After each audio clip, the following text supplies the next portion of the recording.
Welcome back to Cowboys Gameplan, pre-game episode. I am your host, Mike. That is my co-host, Slater. What's going on, YouTube?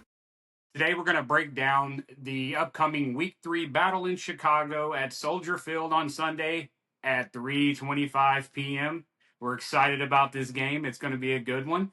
We're going to start out with some headlines. Slater, what's the news going into this Week 3 battle in Chi-Town? Man, we got a lot going on. We got the 1-1 Dallas Cowboys going against the 0-2 Chicago Bears. We got the Matt Eberflus revenge game, and we got the Ben Johnson trying to get his first win. Everyone calls him the offensive guru. We got Shoddy keeping the continued success of the offense. We got a lot of storylines going into it. We got Javion Clowney getting arrested last week, and it's all big news because he's got a star on the side of his helmet now. There's all kinds of things going on in Dallas, Texas, and I think the boys are getting ready to travel to Chicago.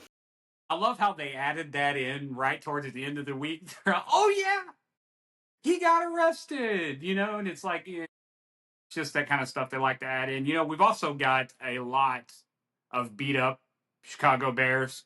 I think they're down one player in every position on their starting defense, just about outside of their safeties, if I'm not mistaken. You Yeah. know, for One.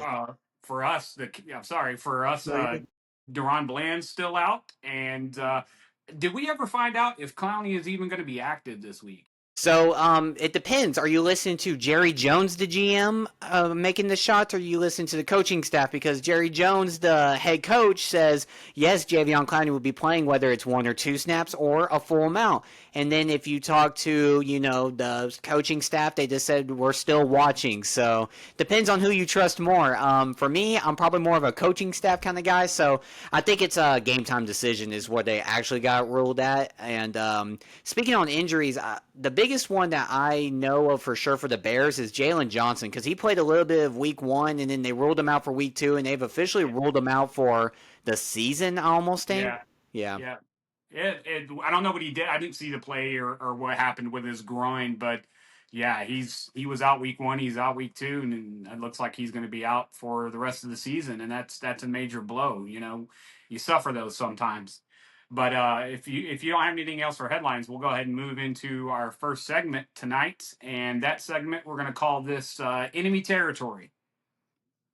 And what do you think? We've got a pretty decent offense and a pretty decent defense in Chicago. What stands out to you for those guys? Yeah, when you're looking at the Chicago Bears in particular, I mean, the things I noticed from, and I just watched the Lions versus Bears game, so that's the only one I broke down. The biggest thing is, Caleb Williams, I'll start there at the quarterback position on the offensive side. He likes to play hero ball, so he is very big on trying to keep the play alive and trying to do some things he did in college, which he was really good at. But in the NFL, it's very hard to translate that. On top of that, hero ball, it can turn into turnovers or it can turn into big plays. And that's what kind of broke the game in Detroit. He threw some bad turnovers and he also made some very bad reads and looks. Now, when you're looking at the weapons he has, DeAndre Swift, he's going to be a guy that's going to try to stay ahead of the chains. He's really going to be somebody that Ben Johnson's going to lean on to make Caleb Williams' job a little bit easier. Make it it's like the Giants last week.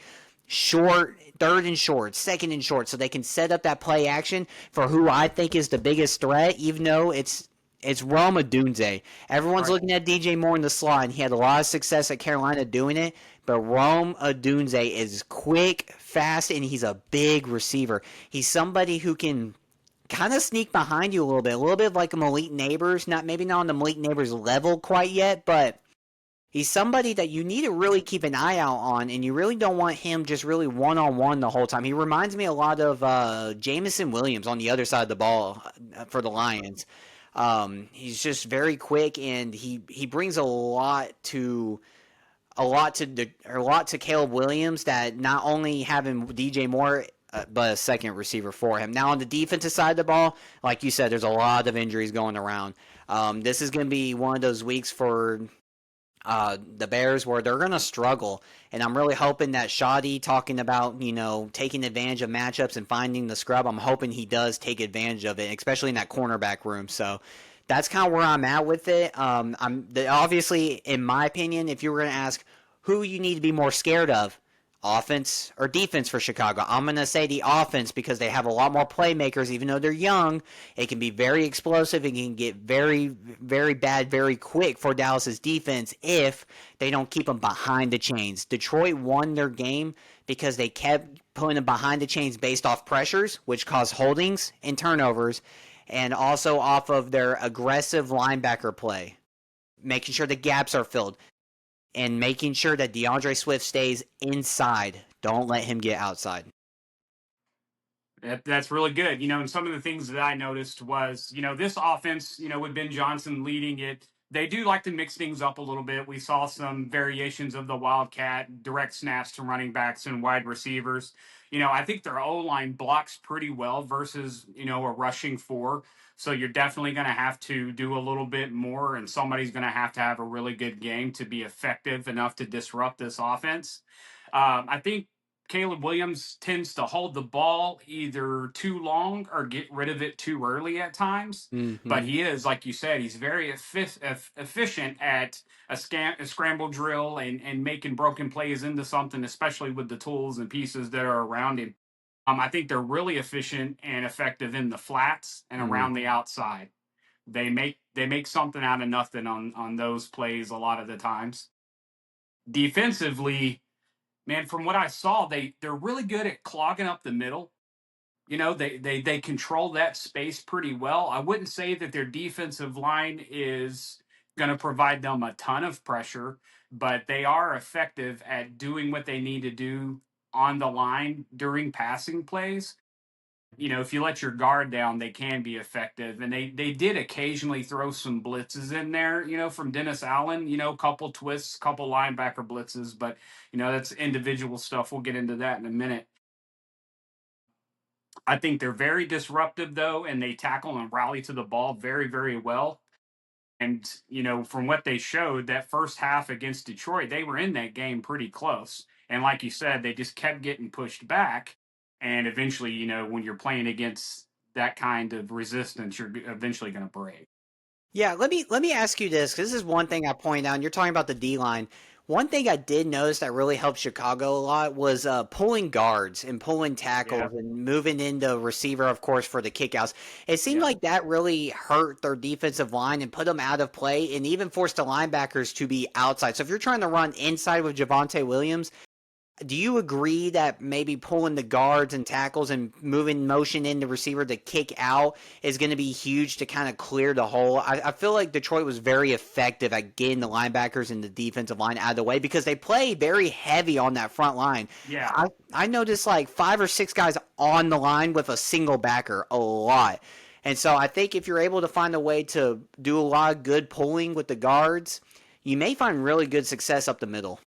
Yeah, because that's exactly what I was seeing was, their defensive line is good at what they're doing. And if you play, within the hashes, it's going to be a tough battle. You've got to get around to the outside on those guys and overload them and put Mhm. some more workload out there, or it will be a tough day. So yeah, you're exactly right.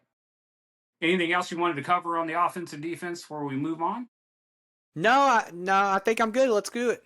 All right, so we're going to move on to our next topic. We're going to call this 10 toes down.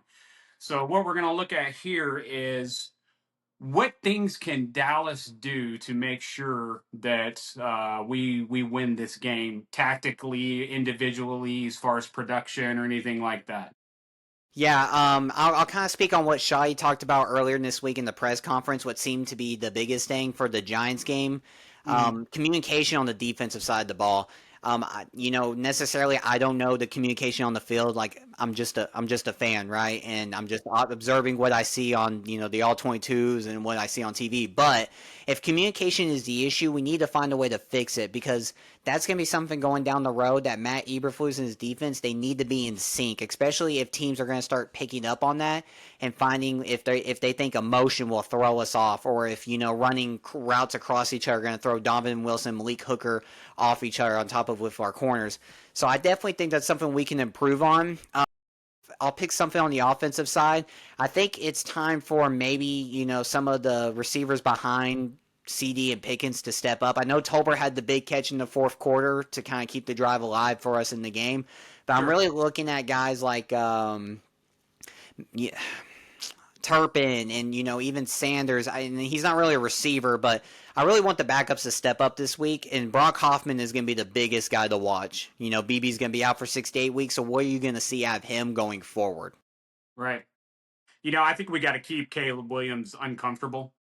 Because when I was watching that Detroit Lions game, when they were in rhythm, on their scripted plays in the first half, he did very well. They were very effective. Things were going his way. He wasn't off rhythm yet. And when things are rolling right and people were supposed to be, you're not rushed. You can dish the ball around pretty good. But once he started getting disrupted, it was every man for himself, and they were just trying to get positivity out of every play. And they did it effectively. They got Swift back there, DeAndre Swift. He's on the injury list, but I have a sneaking suspicion that he will be out there. And, that guy's a player. He's a football player, and he's very effective. So I think that's primary and number one is we've got to disrupt Caleb Williams and not let him get comfortable. I think we will have to occasionally, do some extra things on defense. Our front seven is going to have to play very well in this game. But I do feel like there's a couple weaknesses we can take advantage of. I feel like their guard, I think his name's Joe Tooney, number 62. I feel like he can be beaten, and he's not as fast against a good pass rush. So I think there's some opportunity there, as well as Braxton Jones, their tackle, number 70. I think the same thing with him. I think he can be beaten. We contain Swift, and I'm curious if we're going to see anything out of Luther Burden in this game, because I'm assuming if I were playing Dallas, one of the things I'd want to try to do is exploit the secondary by, throwing as many ball catchers as I can out there on the field, to provide some mismatches and Yeah. opportunities. Yeah, and not to jump in on you, but No, you're fine. that's the biggest thing. Like when I said keep them behind the chains, if you allow second and fours, third and threes all day, we're in trouble because that play action that Ben Johnson's probably going to cook up on our defense is probably going to hurt you. It's the same thing like we dealt with last week. You do not want them to keep ahead of the chain. So if you can make it 2nd and 8, even 2nd and 7, that's a great start. And I think we have the front built for that as long as we can keep the running game contained inside. Sorry, keep going. Yeah, no, you're good. And I definitely think that we can take advantage of their defense in some slants Hmm. and definitely in the flats and to the outside. I saw a lot of big plays happen that way, and that was just by wearing them down and then making them chase our playmakers all over the field. All right. So, how are we as a team going to hit the bullseye and win this game? Right. So, you tell me what you think. Which player groups for Dallas or which individuals are going to have to stand out for us to have success? For me, it's going to be the linebackers. We kind of been picking on them for the past couple weeks. I have in particular. But when it comes to the linebackers, they've had their tight ends, haven't had a lot of the targets the past couple weeks. But, our linebacker core is kind of shaky, so you're going to want to watch out to make sure those tight ends aren't getting out and open, and they're building that momentum with it. It's also the same thing with DeAndre Swift, right? So keeping him contained on the inside and forcing him back to our big D tackles that we've invested in, and hopefully, Javion Clowney and all of our Sam Williams and all of our defensive ends to keep them behind the chains. So that's what I think is kind of like if they can nail that job, I think it makes everyone else's job easy. Yeah, I think this is going to be one with our wide receiver core. I think we just overpower them significantly there. And as long as we can keep Dak Prescott clean in the pocket and give him a little bit of time, I think both of you and I were looking at a stat this week that he has, one of the most rushed pockets, but has the longest passing yards based off of those plays. So he's got the shortest amount of time to throw the ball, but he's most productive when throwing it. So if that continues and it's not a situation where he's in trouble or at risk or anything, I think we'll definitely have the advantage with our wide receivers at that point. And then we just minimize the damage from Odunze. Him and Caleb Williams have a pretty strong connection. It seems they're very effective together, and keeping Sweat at bay. He's their most effective pass rusher, and if he gets work on somebody, it could be a long night. So hopefully we can. He wasn't as effective in the Detroit Lions game, but he's still that guy. So Mm-hmm. I think that's going to make a big impact. But our front seven and our wide receivers, our front seven on defense and our wide receivers in this game are going to be what gets us through it.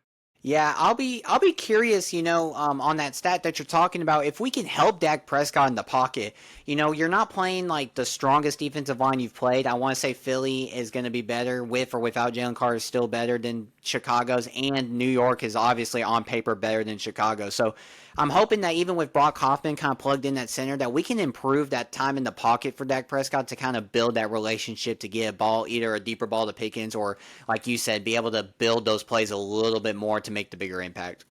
Absolutely. Absolutely. All right. So finally, in honor of Des Bryant, we're going to start nominating every week before the game our X Factor Award nominee. So that's right.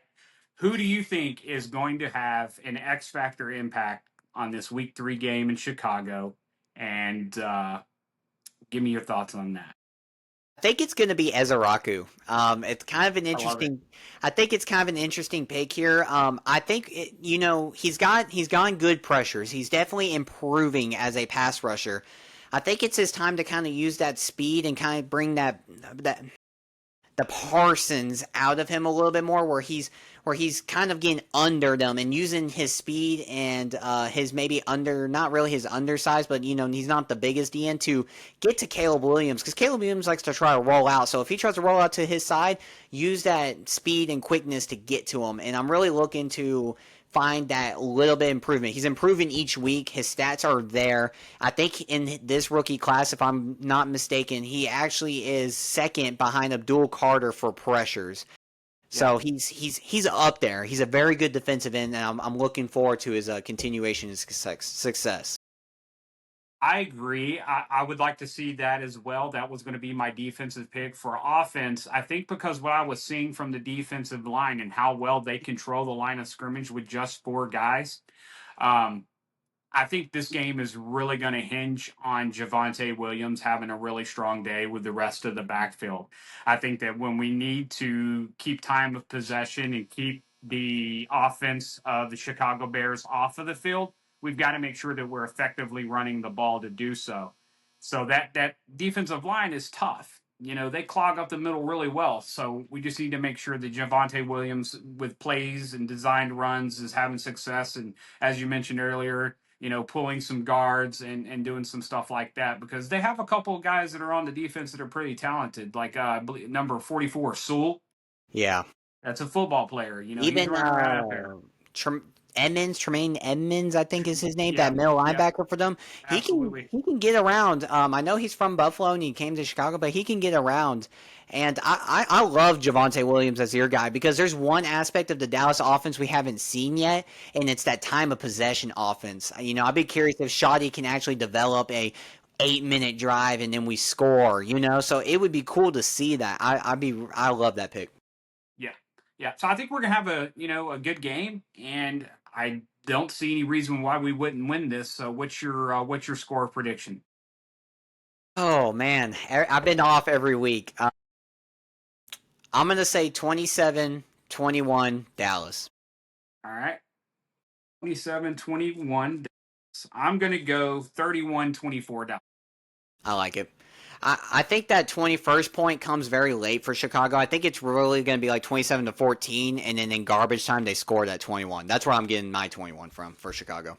Yeah, I think we get up on them early, and around the third quarter they start to come back a little bit, but then Javonte Williams gets it into the end zone, and we just push them up and down the field from there with while we run out the clocks. All right, man. Well, that's all I got for you.